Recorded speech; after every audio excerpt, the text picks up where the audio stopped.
ભારતીય જનતા પાર્ટીના ફાંકોડી નેતા, કોમેડી નેતા જે કયો ઈ આ પરસોત્તમભાઈ રૂપાલા ફરી વાર એકવાર પાછો વિડીયો મારી સામે આવ્યો છે. લોકોની એવી લાગણી છે કે ભાઈ આને બે શબ્દ કયો તો સૌથી પહેલા તો તમે આના ફાંકા સાંભળો.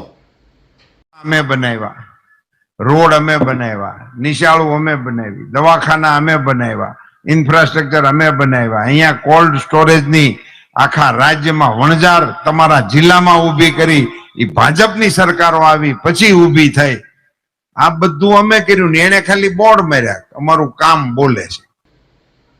હવે સ્કૂલો તમે બનાવી, કોલેજ તમે બનાવી, ઇન્ફ્રાસ્ટ્રક્ચર તમે બનાવ્યું, રોડ તમે બનાવ્યા, પબ્લિકને મૂર્ખ તમે બનાવી, પબ્લિકને દૂધ તમે બનાવી, બધું બનાવ્યું.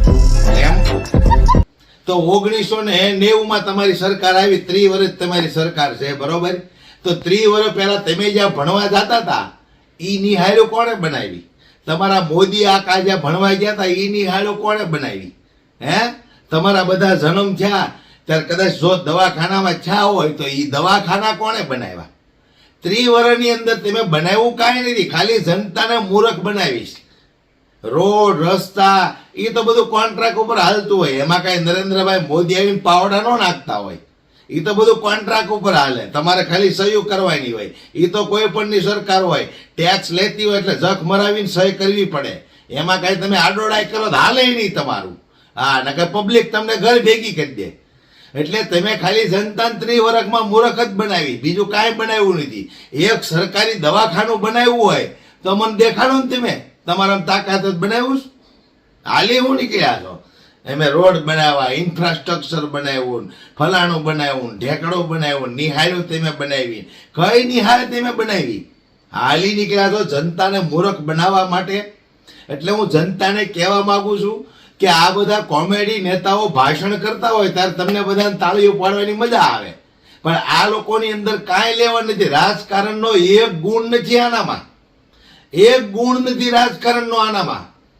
એના કેટલા વર્ષ જાય પરસોત્તમભાઈ તેમ પૂછજો, એ ક્યારે જન્મા અને ક્યાં સુધી ભણ્યા, ત્યાં સુધી કોની બનાવેલી નિહાળોમાં ભણ્યા, કોની બનાવેલી યુનિવર્સિટીઓમાં ભણ્યા, કોની બનાવેલી હોસ્પિટલમાં આ લોકોએ ક્યારેક ક્યારેક માંદા પીડ્યા હોય, ટાંટિયા તૂટ્યા હોય ત્યારે સારવાર લીધી. એ બધું પૂછજો તમે. હવે 30 વર્ષની અંદર તમે પબ્લિકને મૂર્ખ બનાવવા છે, બીજું કાંઈ કામ કર્યું નથી. અને પાછા વળી એમ કહો છો નિહાળ્યો એમ બનાવી, ઇન્ફ્રાસ્ટ્રક્ચરની મોટી વણઝાર એમ કરી દીધી, રોડ એમ બનાવ્યા, પણ પબ્લિકને મૂર્ખ એમ બનાવી. હારવાર એમ કહેતા જાવ તમે. હાલી નીકળ્યા છો લ્યો. એને એમ કે હું ગમે ફાંકા મારું, મારા ફાંકા હાલે. પછી તમારા ભૂંડ ભક્તો ને ગોબર ભક્તોની બેઠા હોય ની તાળીઓ પાડે. બાકી જાગૃત નાગરિક તમારી જેવાના ફાંકા સાંભળીને આનંદ લે, મજા કરે. બાકી તમારી વાતને કઈ ઊંડાણપૂર્વક મગજમાં ન ઉતારે. પણ મગજમાં દોસ્તો એ ઉતારવાનું છે આપણે કે જાગૃત બનવું પડશે.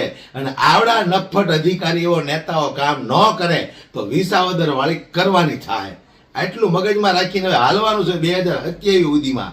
અને આ ભારતીય જનતા પાર્ટીને ઘર ભેગી કરવાની છે ગુજરાતમાંથી. તો તૈયાર છો ને?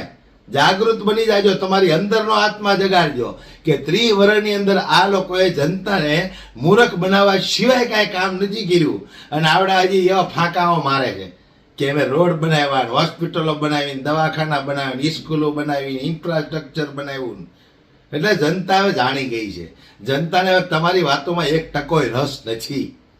બરાબર? એટલે જાગૃત બનો દોસ્તો, અને 2027 ભારતીય જનતા પાર્ટીને ઘર ભેગી કરો.